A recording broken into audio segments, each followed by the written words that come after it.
அனைவருக்கும் வணக்கம். எல்லாம் எப்படி இருக்கீங்க? நல்லா இருக்கீங்களா? இன்றைக்கி நம்ம என்ன பார்க்க போகிறோம் அப்படின்னா, நிவியை பற்றி தான் பார்க்க போகிறோம். நிவிக்கு ரொம்ப உடம்பு சரியில்லாத ஆகிப்போச்சு. அதனால தான் இவ்வளோ நாள் நிவியோட வீடியோ எதுவுமே நான் ஷேர் பண்ணல. இன்றைக்கி ஷேர் பண்ணுறேன் அப்படின்னா கண்டிப்பாக நீங்கள்லாம் தெரிஞ்சுக்கணும் அப்படிங்கிறதுனால மட்டும்தான். என்னாச்சு அப்படின்னா, எதுவுமே சாப்பிடல. சரி ஃபஸ்ட் நாள் எதுவும் சாப்பிடல அப்படிங்கிறதுனால சரி ஒன்றும் பெருசாக இருக்காது அப்படின்னு சொல்லிட்டு நாங்களும் தண்ணிலாம் வச்சு பார்க்குறோம், தீவனம்லாம் கொடுத்து பார்க்குறோம். அப்படியே சைலண்ட்டாக இருந்துட்டான். சரி ஈவினிங் போக தான் தெரியுது அவன் எது ஒன்றுமே சாப்பிடல, அசைப்போடலை, மூக்குக்கிட்ட வேர்க்கலை அப்படிங்கிற எல்லாத்தையும் நாங்கள் நோட் பண்ணதுக்கப்புறம் எனக்கு ரொம்ப பயமாகி போச்சு. அதுக்கப்புறமா டாக்டரை கால் பண்ணும்பொழுது அவங்க வரேன் அப்படின்னு சொல்லியிருந்தாங்க. அதுக்கப்புறம் ராத்திரி ஒரு 7 மணி போல் வந்திருந்தாங்க. அதுக்கப்புறம் தான் பார்த்துட்டு ரொம்ப வீக் ஆகிடுச்சு, மாடு அப்படியே சில்லுன்னு ஆயிடுச்சு உடம்பு, சொன்னால் நீங்கள் பயந்துருவீங்க அப்படிங்கிறதுனால தான் நான் எது ஒன்றுமே சொல்லலை, ரொம்ப கிரிட்டிக்கலாக இருக்குது அப்படிங்கிற மாதிரி சொல்லிட்டாங்க. நீங்கள் எதுவுமே சொல்லாதீங்க, குளுக்கோஸ் போடுங்க, பார்த்துக்கலாம், சரி பண்ணிடலாம் அப்படின்னு சொல்லியிருந்தேன். அதுக்கேற்ற மாதிரி சரின்னு சொல்லிவிட்டு அவங்க ட்ரீட்மெண்ட் கொடுத்தாங்க. ஃபஸ்ட் நாள் ஒரு 5 குளுக்கோஸ் போட்டாங்க, மறுநாளும் அதே மாதிரி 5 குளுக்கோஸ் போட்டாங்க. இதுதான் 3 நாள் ட்ரீட்மெண்ட் எடுத்தேன். 3 நாளுமே ரொம்ப கஷ்டப்பட்டுட்டோம்.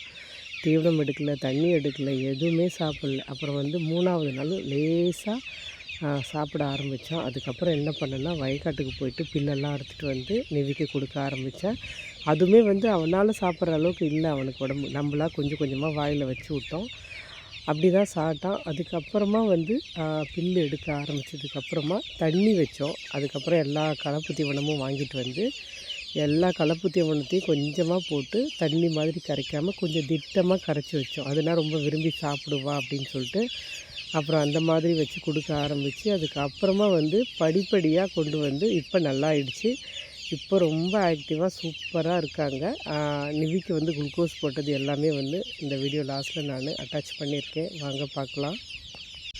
அம்மாலாம் சொல்லியிருந்தாங்க, சாம்பிராணி புகை காட்டுமா, சளி ரொம்ப அதிகமாக இருக்குது அப்படின்னு சொல்லி. இந்த டைமில் சளியுமே ஜாஸ்தி இருந்தது நிவிக்கு. வாயை ஃபுல்லாக குழன்னு அவ்வளோ சளி.